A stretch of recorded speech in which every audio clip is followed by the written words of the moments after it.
പഴയ കാലത്ത് മക്കൾക്ക് പള്ളിന്ന് പേരിട്ട ആൾക്കാരുണ്ടായിരുന്നു. എൻ്റെ നാട്ടിൽ കൊണ്ടായിരുന്നു പള്ളിയാജി, പള്ളിക്കാക്ക എന്നൊക്കെ പറഞ്ഞ ആൾക്കാർ എനിക്ക് ഓർമ്മയുണ്ട്. പള്ളിയോടുള്ള ബഹുമാനം കൊണ്ട് പേരിട്ടതാണ് അങ്ങനെ. പള്ളി എന്ന് പറഞ്ഞ് അതുകൊണ്ട് നിങ്ങളാരും അങ്ങനെ പേരിടണമെന്ന് ഞാൻ പറഞ്ഞതിന് അർത്ഥമില്ല. പേരിടുമ്പോൾ മുഹമ്മദ് എന്ന് പേരിടുക. അല്ലാഹുമ്മ സ്വല്ലി വസല്ലിം അലൈഹി. പള്ളിയേക്കാൾ ബഹുമാനമുണ്ട് നബി സല്ലല്ലാഹു അലൈഹി വസല്ലം തങ്ങൾക്ക്. കഅബയേക്കാൾ ബഹുമാനമുണ്ട് നബി സല്ലല്ലാഹു അലൈഹി വസല്ലം തങ്ങൾക്ക്. നബി തങ്ങൾക്ക് 1000-ഓളം പേരുകളുണ്ട്. 250-ഓളം പേരുകൾ മദീനത്തെ പള്ളിയുടെ ചുമരുമേൽ എഴുതി വെച്ചിട്ടുണ്ട്.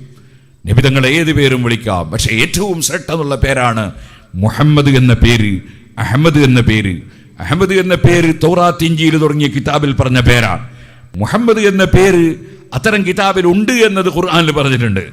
അതിൻ്റെ പുറമെ മുഹമ്മദ് എന്ന പേരും ഖുർആനിലുണ്ട്. ആ പേരാണല്ലോ ഷഹാദത്ത് കലിമയിലുള്ളത്, അതാണല്ലോ ബാങ്കിലുള്ളത്. അത് ഏറ്റവും ശ്രേഷ്ഠമായ പേരാണ് മുഹമ്മദ്. മുഹമ്മദ് എന്ന് പേരിട്ടാൽ ആ കുട്ടിക്ക് വലിയ ബറക്കത്താണ്. ആ കുട്ടിയെ ആദരിക്കണം എന്നാണ്. ആ കുട്ടിയെ മറ്റു കുട്ടികളെ പോലെ കണ്ടാൽ പോരാന്നാ. കാരണം അള്ളാഹുവിൻ്റെ റസൂലിൻ്റെ പേരുള്ളത് കൊണ്ട്. ഫൈനലി ദിമ്മതൻ മിൻ ഊബി തസ്മിയതി മുഹമ്മദൻ വഹുവ ഔഫൽ ഖൽഖി ബിദ്ദിമമീ എന്ന് ഇമാം ബൂസരി പറഞ്ഞില്ലേ, എനിക്കൊന്നുമില്ലെങ്കിൽ റസൂലുള്ളാഹി സ്വല്ലല്ലാഹു അലൈഹി വസല്ലം പേരുണ്ടല്ലോ. അതൊരഭിമാനമാണ്.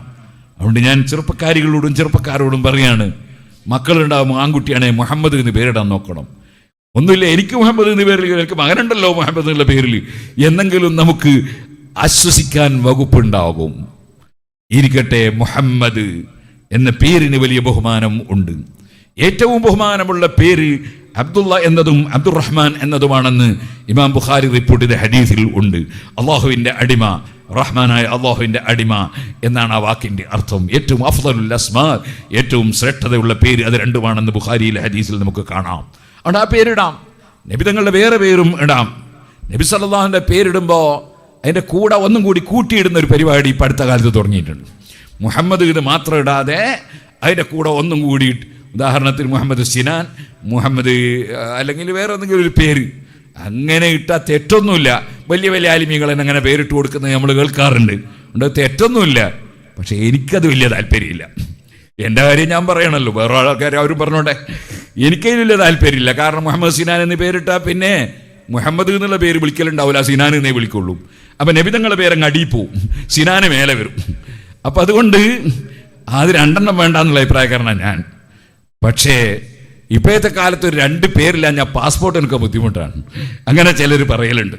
അതിന് പേരിന് ബാപ്പാൻ്റെ പേര് കൂടി കൂട്ടിയിട്ടാൽ മതിയല്ലോ.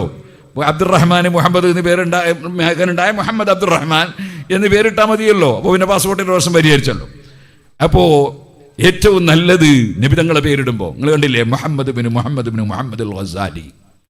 ഗസാലി ഇമാമിൻ്റെ പേര് പറയുമ്പോൾ ഉപ്പാൻ്റെ പേരും മുഹമ്മദ്, ഉപ്പാപ്പാൻ്റെ പേരും ഉപ്പാപ്പാൻ്റെ പേരും മുഹമ്മദ്. കാരണം റസൂലുള്ളാഹിയുടെ മഹബത്ത് കൊണ്ട് ഇട്ടതാ മുഹമ്മദ് മുഹമ്മദ് മുഹമ്മദ്. എല്ലാ മക്കൾക്കും പാപ്പക്കും ഒക്കെ പേര് മുഹമ്മദ്. അപ്പോൾ ആ പേരിന് വലിയ മഹത്വമുണ്ട്. മുഹമ്മദ് എന്ന പേരിന് വലിയ മഹത്വമുണ്ട്. ഇരിക്കട്ടെ, ഞാനിപ്പോൾ അതിലേക്ക് അങ്ങനെ കടന്നു പോകുന്നില്ല. പറഞ്ഞു വന്നത് പള്ളിയോടുള്ള ആദരവ്, പേരിനോടുള്ള ആദരവ്. ചിലപ്പോൾ സ്വന്തം ബാപ്പാക്ക് നല്ല പേരുണ്ടാവും, അബ്ദുള്ള എന്നായിരിക്കും ബാപ്പാൻ്റെ പേര്. അത് മക്കൾക്ക് ഇടുമ്പോൾ ബുഖാരിയിൽ വന്ന ഹദീസാണ് അബ്ദുള്ള എന്ന പേര്. അബ്ദുള്ള റസൂൽ സല്ലല്ലാഹു അലൈഹി വസല്ലം പേരും കൂടിയാണ്. റസൂൽ സല്ലല്ലാഹു അലൈഹി വസല്ലം അബ്ദുള്ള എന്ന പേരുണ്ട്. അത് സൂറത്തുൽ ജിന്നിലുണ്ട്. ലമ്മാ ഖാമ അബ്ദുല്ലാഹി എന്ന് ഖുർആനിലുണ്ട്. അത് റസൂലുള്ളാഹിനെ പറ്റി പറഞ്ഞ. റസൂലുള്ളാഹിക്കും അബ്ദുള്ള എന്ന് പേരുണ്ട്, റസൂലുള്ളാഹിൻ്റെ ബാപ്പാക്കും അബ്ദുള്ള എന്ന് പേരുണ്ട്. നബി തങ്ങളുടെ പേര് എന്ന ബറക്കത്തിന് വേണ്ടി ആയിരിക്കണം പേരിടുന്നത്. സ്വന്തം ബാപ്പയ്ക്ക് അബ്ദുള്ള എന്ന് പേരുണ്ടെങ്കിലോ, എന്നാൽ അൽഹംദുലില്ലാഹ് ബാപ്പാൻ്റെ ബർക്കത്തും കിട്ടിക്കോട്ടെ, അത് കൂടി കൂട്ടിക്കരുതുന്നതിന് കുഴപ്പമില്ല. ബാപ്പാൻ്റെ ബർക്കത്ത്, മക്കൾക്ക് ബാപ്പാക്ക് വലിയ ബർക്കത്തുണ്ട്, അത് വേറെ ആൾക്കുണ്ടാവില്ല. മക്കളെ സംബന്ധിച്ചിടത്തോളം ബാപ്പ വലിയ ബർക്കത്തുള്ള സംഗതി തന്നെയാണ്. ബാപ്പാൻ്റെ പൊരുത്തം വേണം, ബാപ്പാൻ്റെ ബർക്കത്ത് വേണം മക്കൾക്ക്. അതുകൊണ്ട് അതും നല്ലതാണ്. പഴയ കാലത്ത് അങ്ങനെ പേര്, ഉപ്പാൻ്റെ പേര് വിളിക്കുന്ന പതിവുണ്ട്, ഉമ്മാൻ്റെ പേര് വിളിക്കുന്ന പതിവുണ്ട്. അതൊന്നും മോശമാണെന്ന് പറയാൻ പറ്റില്ല. പക്ഷേ ആ പേര് നല്ല പേരായിരിക്കണം. പേര് നല്ലതല്ലെങ്കിൽ ബാപ്പാൻ്റെ പേരാന്ന് വിചാരിച്ചിട്ട് അത് ഇടാൻ പോകരുത്, ഉമ്മാൻ്റെ പേരാന്ന് വിചാരിച്ചിട്ട് ഇടാൻ പോകരുത്.